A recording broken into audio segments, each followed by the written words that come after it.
Hi. In this video, I am going to show you how to blur a story on Instagram. First of all, you open Instagram. Click on the plus icon.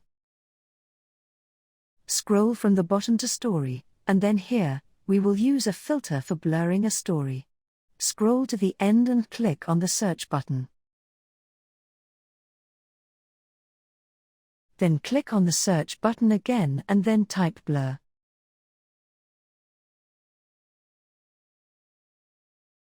Choose any blur option. Scroll down and select one. Like that, I am clicking on that one.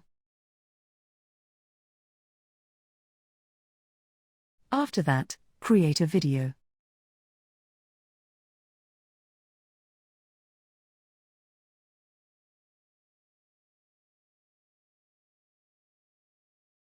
Then click on the arrow.